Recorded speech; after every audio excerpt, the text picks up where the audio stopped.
पूर्व केंद्रीय मंत्री चौधरी वीरेंद्र सिंह आज बहादुरगढ़ के सेक्टर 2 में अपने समर्थक व कार्यकर्ता पूर्व प्रधान प्रदीप कौशिक के कार्यालय पर पहुंचे, जहां उन्होंने आयोजित एक सभा में उपस्थित लोगों को रैली में ज्यादा से ज्यादा संख्या में पहुंचने का निमंत्रण दिया। इस मौके पर उनका दलेल काजला ने पगड़ी बांधकर और सभा में मौजूद लोगों ने फूलमालाओं से स्वागत किया। उन्होंने कहा कि हरियाणा के लोगों को इस रैली के माध्यम से जागरूक किया जाएगा ताकि जो व्यवस्था आजादी से पूर्व से चली आ रही है उस व्यवस्था में परिवर्तन लाया जा सके। उन्होंने यह भी साफ तौर पर कहा कि वह किसी का राजनीतिक विरोध नहीं कर रहे हैं, अपितु वह केवल किसान, बेरोजगारों, गरीब वर्ग व दलित समाज के उत्थान के लिए अपनी बात रखेंगे ताकि एक सामाजिक व आर्थिक परिवर्तन हो सके। उन्होंने कहा कि आज भी समस्या आजादी से पूर्व में जो थी वह खड़ी है, बेशक उनकी शक्ल बदल चुकी है। उन्होंने कहा कि राजनीति से ऊपर उठकर सभी दलों को समाज हित के लिए काम करना चाहिए और जो भी समस्याएं हैं उनका निराकरण कराया जाना चाहिए, तभी इस समय में सामाजिक व आर्थिक व्यवस्था में परिवर्तन हो सकेगा। चौधरी वीरेंद्र सिंह ने कहा कि वह अपनी सोच पर चलते हैं और यह भी उनकी निजी सोच है कि अब समाज में एक परिवर्तन लाने की आवश्यकता है ताकि जो भी वर्ग सुविधाओं से वंचित हैं उन्हें उचित हक मिल सके। इसलिए एक नई सोच पैदा करना ही इस रैली का उद्देश्य है। और ना ही हम सरकार को सुनाना चाहते, हम एक नया चिंतन है जो हरियाणा के लोगों में उसको फ्लोट करना चाहते थे और उस चिंतन में हम किसी का ना तो किसी का विरोध करके कर रहे, ना किसी की जय जयकार कर रहे। हम ये चाह रहे कि कुछ ऐसी समस्याएं हैं जो देश की आज़ादी से पहले भी यहाँ थी, हरियाणा में भी थी, देश में भी थी। और उन समस्याओं को अगर मैं कहूँ मोटे तौर पे तो गरीबी थी, भूखमरी थी, उसके साथ साथ बेरोजगारी थी और जैसे कहा भ्रष्टाचार था, किसान की कोई पहचान नहीं थी, वो कर्जे में ही सारी उम्र निकल जाती थी, उसकी कोई आर्थिक अवस्था और सामाजिक अवस्था में कोई आमूलचूल परिवर्तन पिछले सैकड़ों साल से नहीं हुए होंगे। और जो दलित समाज है, जो डिप्राइव्ड क्लास है, उसको सम्मानित करने के लिए, उसको सम्मानित का मतलब उसको भी सामाजिक रूप से ऊपर लाने के लिए जो प्रयास जरूरी होते हैं वो उस जमाने में तो था ही नहीं, लेकिन प्रयास संविधान के माध्यम से लगा लो, सरकारों की नीतियों के माध्यम से लगा लो, लेकिन वो सारी की सारी चीज़ें आज भी खड़ी हैं। हो सकता है उनकी शक्ल बदल गई हो। अब आपने भी देखा होगा कि कई जगह छापेमारी हुई भ्रष्ट अधिकारियों के खिलाफ और एक ये जो गुटखा जो होता है ना, क्या गुटखा बनाने वाली कंपनियों के खिलाफ इतने पैसे मिले हैं कि उंगलियों से तो लोग हाथों से तो गिन नहीं सके जो छापे मारने वाले थे। उसके लिए मशीनें मंगाई गई, मशीनों से गिनती हुई, वो भी 3-3 दिन लग गए।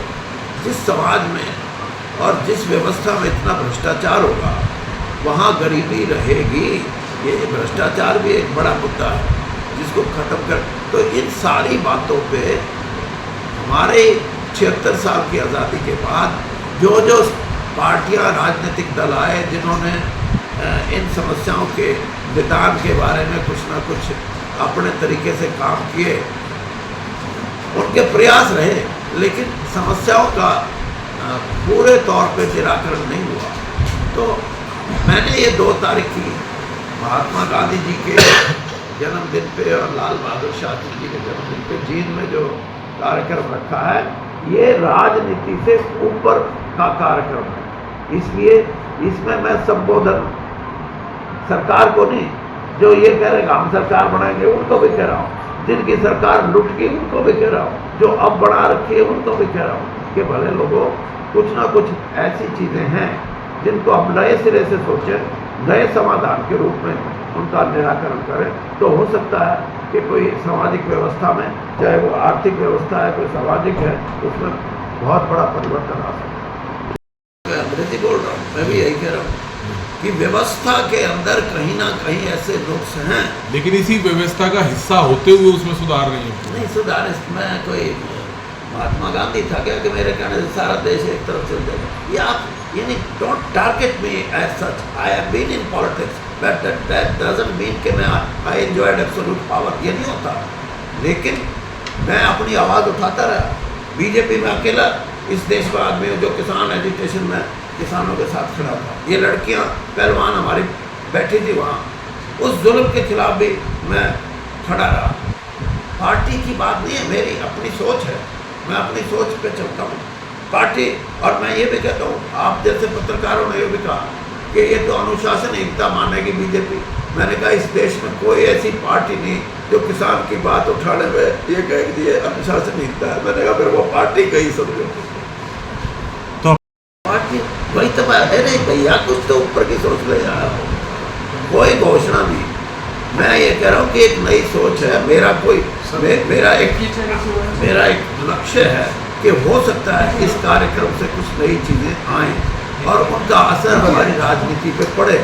बीजेपी पे भी पड़े, कांग्रेस पे भी पड़े, चौटाला साहब बड़े की पे भी पड़े, छोटे चौटाला की पे भी पड़े, और मायावती जी की पार्टी है, आप पार्टी है, और भी कोई पार्टी है, उन पे पड़े। नहीं, जैसे आपने कहा ना कि भीड़ ज़्यादा हुई तो मैं लट काट दूंगा, और भीड़ नहीं। वो तो लट तो इस तरह करता है ना जी। कि भीड़ का ही तो खेल है ये सारा। भीड़ हुई तो यही पार्टियाँ भी कहेंगी भाई यार वीरेंद्र सिंह से बात करो, बात तो बढ़िया करे, तो उसके हमारी भी कुछ मान ले। यानी मेरे ख्यालों को जो मैंने आप जैसे लोगों से इकट्ठे किए हैं, हमारी रैली का नाम भी यही है कि मेरी आवाज़ सुनो। वो आवाज़ तो मेरी है, लेकिन उसका जो इकट्ठा किया हुआ जो है ना, वो बहुत विद्वान और दूसरे लोगों से हमने बात की है, उनको भी बुलाया है, वो भी अपनी बातें कहेंगे। तो एक नई सोच पैदा करने की बात है, और नई सोच पैदा करने में हो सकता है आप कामयाब भी हो जाए, हो सकता है ना भी। तो सब बीते दिनों भागदौड़, हर आदमी का यही ख्याल होता है। और मैं तो पहले तो रामविलास शर्मा की तो पूरी बात कर लेना था। रामविलास शर्मा मेरे बाद कम से कम एक आदमी तो ऐसा जो पूरा खुल कर नहीं तो कुछ तो स्पष्ट बात करता है। कल उनका बयान है आज बोल के कि पत्रकारों ने पूछा कि ये वीरेंद्र सिंह तो देवीलाल जी की चौटाला ने जो रैली की थी उसमें गया, तो उसने कहा भाई इसको आमंत्रण किया था और वो गया, मैं इस बात का उनका समर्थक हूँ, और मेरे को करते तो मैं भी जाता। तो कुछ ना कुछ तो यानी ये छोटी छोटी बातें। मेरी लड़की की शादी हुई, मैं अब जिक्र नहीं करना चाहता, उस समय का चीफ मिनिस्टर ये कहता है कि मेरा कोई एमएलए कोई मंत्री वीरेंद्र सिंह की लड़की की शादी होने जाए। ये कोई राजनीति है क्या? यानी कहीं तो ऊपर सोचो यार।